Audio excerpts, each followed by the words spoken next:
네, 요즘 우리 TV 프로그램 중에 뭐가 있냐면 나는 솔로다 라는 프로그램이 있습니다. 이게 짝이라는 프로그램을 아마 몇 년 동안 이제 못 했는데 그 PD가 이거를 다시 한 것 같아요. 나는 솔로다. 여기에 이름들이 대부분이 60년대 사람의 이름들로 다 이제 개명을 해가지고 거기 나옵니다. 그러니까 자기 이름이 아니에요. 근데 한 남자가 좀 관심을 끌고 싶었던 것 같아요. 이 남자가 어떻게 나왔냐면 선글라스를 끼고 나왔습니다. 근데 뭐 선글라스 낀다고 뭐 이렇게 관심을 끌지는 못해요. 그런데 자기를 소개하는데 이 사람이 뭐라 그러냐면 제가 의사입니다 이러고 얘기를 해요. 그랬더니만 여성 동지들이 관심이 쫙 몰리는 거야. 뭐 그냥 완전히 관심을 딱 끄는 거야. 여러분, 따님이 엄마네가 요새 교제하는 사람이 있는데 전문 직업이냐 그렇게 얘기한다면 여러분은 기분이 나빠요, 좋아요? 뭐 나쁠 일은 없잖아, 그죠? 뭐 이게 엄마보다 결혼 더 잘해 뭐 그런 거가 혹시 질투를 느끼나요? 그런 사람도 있겠지. 근데 보통은 그렇다고요? 보통 그렇지 않을 거예요. 근데 만약에 이런 사람이라면 어떨까요? 이 의사인데, 전문 직업인 의사인데 이분이 돈을 못 벌어. 10원 하나 돈을 못 갖고 와 집에. 의사인데.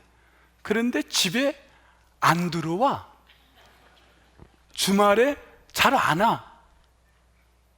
거기에 병까지 걸렸어. 그런 사위가 될 사람이 그런 사람이라 그러면 감동되고 막 기쁨으로 받겠습니까, 여러분? 뭐 전문 직업이 좋다며. 근데 왜 그런 거예요? 컨디션에 따라 다른 거죠. 실제로 근데 그런 의사가 있었습니다. 이 의사는 돈을 못 벌어. 왜냐하면 자기가 환자들, 돈 없는 사람을 다 내줬어. 자기가 내준 거야. 그래서 월급이 없어. 저녁에 집에 못 와. 왜냐면요, 환자들을 저녁에 가서 자기가 일일이 대화 상대가 되는 거예요. 그 주말에는요, 암 환자들을 찾아다니면서 위로를 하고 신방을 하는 거예요.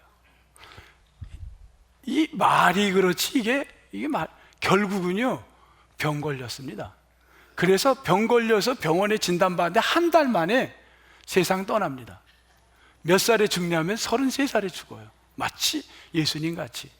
그런데 이분이 서울 영락교회, 이제 요거 끝나자마자 바로 이제 가야 되는데, 영락교회 처치 멤버야, 성도예요. 영락교회 성도인데 한경진 목사님 다음으로 장례식에 가장 많은 사람이 온 거예요. 4,000명이 왔습니다. 4,000명이. 청년 33살 된 청년 장례식에 4,000명이 오는 건 불가능합니다. 누구였냐면요, 온 사람들의 면면을 보면 세탁소의 사람, 그 다음에 환자 침대 시트 바꾸는 사람, 청소하는 사람들, 뭐 그런 정말 약한 자들이 다 와서 가슴을 치며 우는 거예요. 이 땅에 오늘 본문에 이게 여러분 남의 문제 같을 때는 이게 은혜가 돼요. 이게 감동. 여러분 이런 얘기 들으면 어때요? 지금 이 안현수는 다른 선수, 안현수는 스포츠맨이고 안수현입니다. 왜 또 안현수가 나와 갑자기? 안수현인데 이게 남의 이야기를 할 때는 어때요, 권사님? 은혜가 돼. 근데 이게 내 딸의 문제가 될 때는 어떻습니까? 이건 가슴이 아픈 일이에요.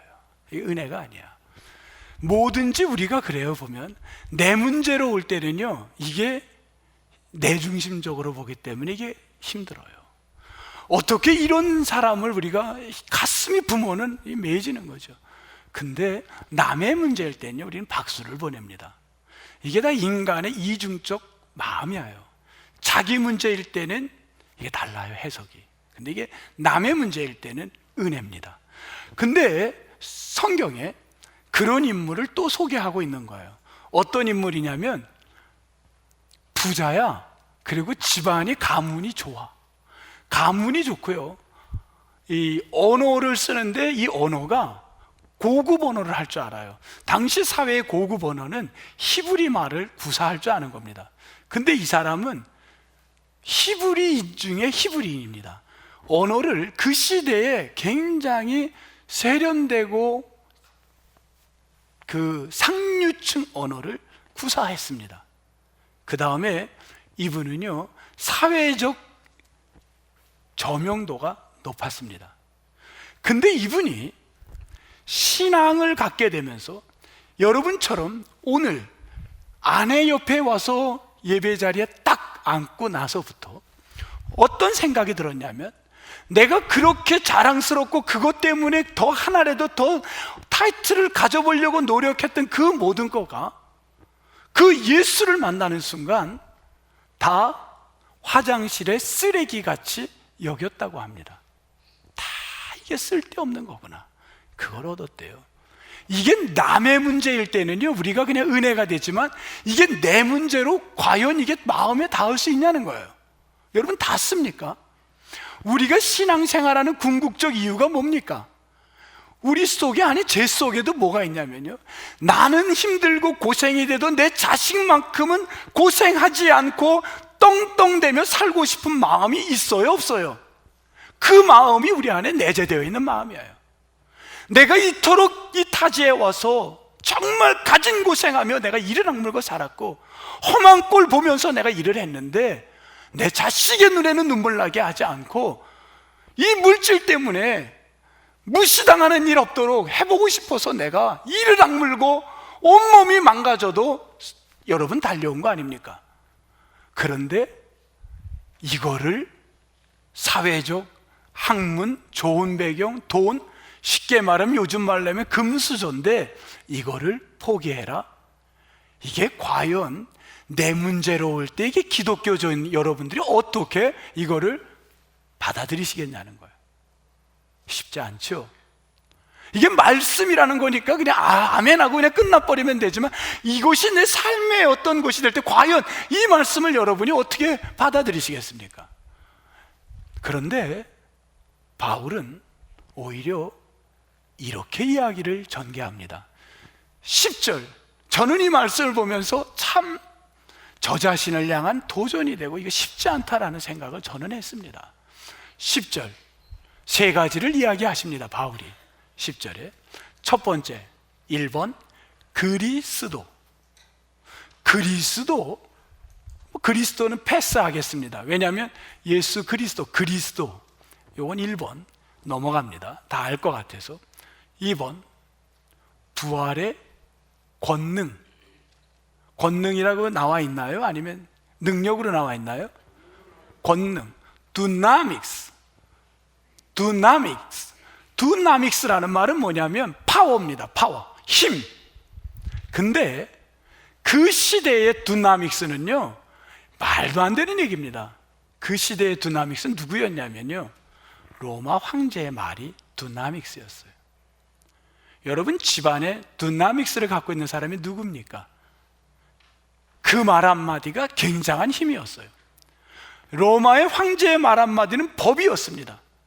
그분이 세상의 힘이라고 믿고 있는데 거기다 대고선 그 두나믹스가 있는 자리에서 뭐라 하냐면, 야, 황제가 힘이라고? 어떻게 죽음을 뚫고 부활을 하는 것만큼 더 큰 힘이 있겠냐? 이것만큼 강력한 두나믹스가 어딨냐는 거예요. 죽음을 뚫고 나온 힘, 그 부활의 힘이야말로 두나믹스라는 겁니다. 부활의 권능 이야기합니다. 셋째로 고난의 참여, 이렇게 정리를 해봅니다. 고난의 참여. 바울이 지금 갖고 있는 고난은 유관순 누나가 손톱이 뽑히고 고춧가루를 코에다 집어넣는 그런 고문받는 고통이 아닙니다. 그것만이 고통이 아니라 바울이 지금 겪고 있는 고통은 어떤 고통이냐면, 감옥에 혼자 있는데 사람들이 다 떠나갑니다. 함께 있을 줄 알았던 사람이 떠나가고 혼자 외로이 남았습니다. 나와 대화할 사람들이 없는 거예요. 그리고 배신을 합니다. 우리가 현대인들이 어찌 보면 바울의 고난이 우리에게 그 시대의 고난이 이해가 됩니다. 지금 고춧가루 콧구멍에 집어넣고 거꾸로 집어넣고 막 해서 고문받는 고난을 받지는 거의 없습니다. 우리가 받는 고난이 인간관계 깨져버리고 배신당하고 불신당하고 상처받고 외로움당하고 내가 혼자 평생을 살아가야 되고 아무에게도 내 고통을 얘기하지 못하고 내가 혼자 억울함을 갖고 살아가야 되는 그 상처들, 그 고난은요, 이건 너무 큰 고난들입니다. 이것도. 근데 오늘 이 고난에다가 복수를 썼습니다. 거기 원어에 보면 고난들 이렇게 나왔어요. 고난, 하나의 고난이 끝난다고 끝이 아니라 고난이 오고 고난이 오고 고난에 참여해라는 거예요. 고난에 참여, 이렇게 나옵니다. 세 가지: 그리스도, 부활의 권능, 고난에 참여. 그거를 어떻게? 그 다음 단어가 뭐예요? 알고자라는 단어입니다. 알고자. 이 알고자가 오늘 성경의 이 본문의 뿌리를, 뼈대를 이루게 되는데, 저는 이 알고자에다가 밑줄을 한 번, 두 번 걷습니다. 알고자. 그럼 써봤어요. 알고자라는 말이 뭐냐면 I know, 알아, no, 이게 아닙니다. 기노스코라는 말은 체험적, 경험적으로 아는 거예요. 제가 여러분이 지금 결혼하신 분들이 결혼 전에 내가 파트너를 안다? 이건 지식으로 아는 겁니다. 여자란 내가 알고 있는 보이는 겁니다. 그런데 결혼 생활을 하면 경험과 체험을 하며 진정한 알게 되는 겁니다. 이때에 안다라는 걸 기노스코라고 썼습니다. 뭘 아느냐? 안다. 뭘 아느냐면 세 가지 단계가 있다는 겁니다. 3단계. 기노스코, 안다. 바울은 뭐냐? 첫째, 그리스도를 지식으로만 아는 것. 둘째, 신앙생활을 하는데 내 부활의 힘만을 알고 있는 사람. 주님을 믿으면 행복하지, 예수를 믿으면 항상 기뻐해. 늘 부활에만 초점을 맞춘 사람들. 두 번째 단계의 신앙인입니다. 셋째 단계는 부활의 힘을 알기 전에 그 힘을 얻기 위해서는 뭐에 참여해야 되냐면 정말 외롭고 아무도 나를 이해하지 못하고 그 아픔을 견뎌야만 되는 너무 쓰라린 마음으로 밤을 새워야 하는 이 고난에 참여하는 것, 이 신앙, 이 고난 안으로 깊이 깊이 들어가면서도 부활의 희망을 버리지 않고 믿는 신앙, 이 신앙이 세 번째 단계의 신앙인 줄 믿습니다. 이 이야기를 네가 알고자. 그래서 11절을 보면요, 이렇게 나와 있습니다. 11절은 여러분 다 성경만 보세요. 왜냐하면 제가 성경으로만 풀이합니다. 성경만 보세요. 이쪽 강단을 보지 않고. 어떻게 해서든지 11절, 죽은 자 가운데서, 이 가운데서라는 말이 에크, 밖으로, 죽은 자 가운데서, 죽은 자에서 밖으로 나와, 고난 속에서 밖으로 나와 부활의 에가 뭐냐면 부활 에가 에이스, 부활 에이스는 안으로입니다. 죽은 자 밖으로 나와 부활 안으로 이르려 하노니, 부활 속으로, 부활 안으로 이르려 한다. arrive at, 목적지에 도달하다라는 말입니다. 어떻게 해서든지 너가 죽은 자 고난 속에서 나와 부활 안으로 목적지를 두고 들어간다는 겁니다. 목적지, 그 목적지가 뭐냐? 다시 봅니다. 10절. 얻고자 3단계. 이걸 통하여 그의 뭐를? 죽으심을 어떻게 해요? 본받아. 여기까지입니다. 너무 어려운 성서 해석이라 사실은 설교를 준비하면서 많이 고민했습니다. 이게 주일날 성경 공부 시간도 아닌데 얼마나 이해들을 하시게 될까. 그런데 여러분들이 성숙하시게 오늘 많이들 이해해 줘서 너무너무 감사를 드립니다. 이해가 됐나요? 본받아. 자, 우리가 고난과 고난들이죠. 고난들 안에 그 속에서 밖으로 이제 나오는 건 부활 안으로 들어가기 위함입니다. 그 부활 안으로 들어가서 우리의 arrive의 목적지는 어디냐면 본받아입니다. 본받아. 본받기 위해 고난과 부활을 거쳐가는 겁니다.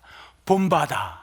이 말은 어떤 말이냐면 헬라어 몰라도 좋은데 이 단어의 어근은 모르페라는 말은 담다라는 말입니다. 내가 담기 위해서. 누구를 담기 위해서는 말 안 해도 돼요. 누구를 담기 위해서인지 여러분 우리가 다 알잖아요.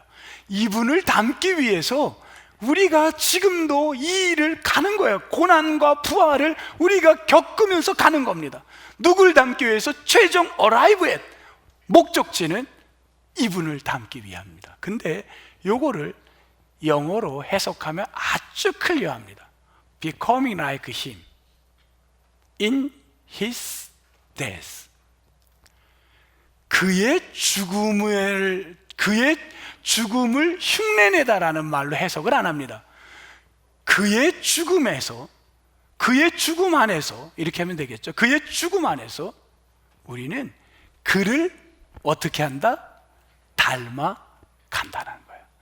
근데 만약에 이게 이렇게 성경에 쓰여지면 얼마나 좋겠습니까? 이렇게 쓰여져 있지만 우리는 그렇게 내면 안에 추구하고 살아가는 거예요. 뭐냐면 becoming like him in his 부활. 그의 부활 안에서 그분을 닮아간다면 너무 재밌고 너무 즐겁겠죠. 늘 행복한 거예요. 늘 그분의 즐거움을 우리는 할 것 같아요. 근데 그분을 닮아가는데 뭐냐면 죽음, 그의 고난 속에서 그분을 닮아간다는 거예요. 그분의 처절한 아픔을 보면서 닮아간다는 거예요. 누가 이야기를 합니까? 바울은 지금 내가 고난을 받고 있지만 내 고난을 통해서 나는 누구를 닮아가냐면 그리스도를 닮아가고 있다는 겁니다. 그 이야기를 증거하면서 바울의 나이가 60입니다. 당시 이제 옥에서 언제 죽을지 몰라요. 오늘 내일 하고 있습니다. 그런데 바울이 몇 세에 예수를 만났냐면 30살에 만났습니다.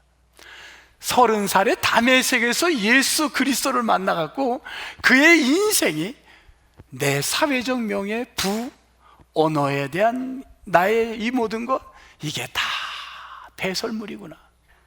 그걸 알고 지금까지 그가 유럽의 복음을, 아시아의 복음을 가는 곳마다 교회를 세우고 엄청난 사역을 했습니다. 그쯤 되면 이제 우리는 뭐라 그럴까요? 내가 이쯤 하면 다 했지. 이쯤 하면 이제 나도 내려놔야 되겠구나. 그런 말을 나올 겁니다. 그런데 바울은 성경 어디에 봐도 특히 오늘 본문 안에서 내가 내 평생 주를 향하여 살았으니 내가 교회를 몇 개를 세웠고 내가 그 많은 곳에 영혼 구원을 했고 시집을 전도했고 구역을 내가 전도했고 내가 구역에서 봉사를 했고 교회를 몇 개씩 섬겼고 교회를 내가 건축하는데 이런 일을 했고 이쯤 봉사했으면 나는 이제 은퇴했으니 쉴만하다. 내가 이제 쉬어야 되겠다. 이제 후배들이 해야지. 이런 생각은 보편적 가치입니다. 보편적 생각할 수 있는 가치인데 이런 뚱딴지 같은 이야기를 하고 있다라는 거예요. 뭔 얘기냐면 여러분 혹 지금 내가 이만하면 이제 내 이 정도 됐으면 나는 이제 쉬어야 되겠다. 이미 나는 쉼 속에 깊이 들어간 분이 있다면 오늘 이 말씀이 여러분의 심정에 도전이 되면 좋겠습니다. 뭐라 그러셨냐면 12절, 13절, 12절에 이렇게 얘기를 합니다. 이미 내가 이미 얻었다 함이 아니요. 13절, 나는 아직 잡은 줄로 생각하지 않는다. 인생의 마지막 바울처럼 교회를 갖다가 세우고 가는 곳마다 영혼 구원을 했고 마지막 죽기 직전에 로마 땅에 가서 황제 앞에 가서 복음을 전하겠다고 갈 수 있는 유일한 길이 죄인의 몸으로 가기에 죄인의 몸으로 갔는데도 불구하고 내가 여기까지 왔는데 이제 죽기 직전인데 내 할 일 다 했지 해도 될 텐데 나는 아직 이미 already 난 아직 아니야. 아직 할 길이 많아. 왜? 내 안에 인간적인 이성이 세상적으로는 교회의 사역은 멈추려고 하지만 내 안에 있는 그 인간의 욕구들이 끊임없이 내가 나이 들었고 은퇴했어도 찾아오는 욕구는 수없이 많은데 신앙적인 거에서는 이미 은퇴했다고 끊어버리는 내 섬김의 이 모습이 부끄러웠던 겁니다. 그래서 바울은 내가 아직 아니야. 그러면서 뭐라고 고백을 하냐면요, 12절 이렇게 끝에 이야기합니다. 그것을 뭐 하려고? 잡으려고 달려가노라. 13절, 내가 잡은 줄로 여기지 아니하고 어떻게 한다? 있는 것을 잡으려고. 14절, 나는 부름의 상을 위하여 끝까지 뭐 한다는 거예요? 달려가노라. 이 이야기를 하고 있는 겁니다. 여러분, 여기에서 잡으려고라는 단어가 무슨 말인지 알겠어요? 이 단어가 너무 이게 정말 우리가 상상하는 단어가 아닙니다. 잡으려는 카타람바노라는 단어는요, 제가 우리 기도하신 장로님을 잡아요. 장로님이 잡힌 거예요? 제가 잡은 거예요? 제가 잡은 거예요.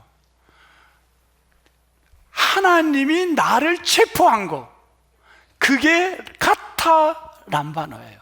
바울은 인생의 마지막에 아는 거예요. 그렇게 됐지만 내 안에는 인간적인 본능이 끝없이 오는 거예요. 내가 나이가 들었고 은퇴를 했는데도. 그러니까 그는 뭐냐면, 하나님, 나를 체포해 주십시오. 나를 강력한 당신의 손으로 체포해 달라고 지금 말하고 있는 겁니다. 내가 하나님을 붙드는 게 아니라 하나님 나를 붙잡아 달라는 거예요. 나를 붙잡아 주십시오. 여러분을 하나님의 손이 붙잡아 주기를 축복합니다. 그리고 뭐라 그랬나요? 달려가노라. 이 달려가노라는 것은요, 그 시대의 스포츠 경기에서 누구나가 아는 단어입니다. 달려간다 하는 거는요, 세 가지 경기가 있었습니다. 첫 번째 경기는 100m의 경기입니다. 여쭤볼게요. 100m를 뛸 때 숨을 쉬나요? 안 쉬나요? 100m 뛸 때 숨을 안 쉬고 뛰어요?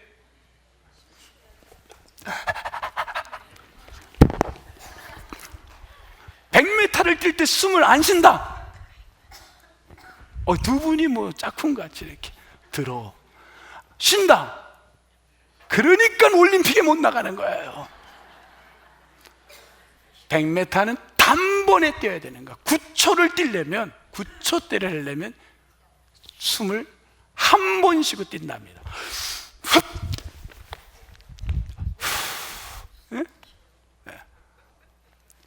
연구해 보셔. 그래서 단번에라는 말이 나왔다라는 거예요. 9초에 끊는답니다. 두 번째, 어떤 경기가 있냐면 전차 경주가 있습니다. 전차 경주는 바퀴에 톱니를 달고 해서 상대방을 막 했는데, 이거는 반드시 뒤를 돌아보면 패한답니다. 앞만 보고 달리는데 창을 갖고 상대방을 정조준 해야 돼. 앞만 보고 아니라 뒤돌아보면 안 된다. 100m 단번에 경주, 뒤를 돌아보면 안 된다. 세 번째 경기는 사냥인데, 사냥은 여러 선수들이 출전을 하면 무기는 다양하게 있는데 선택은 하나만.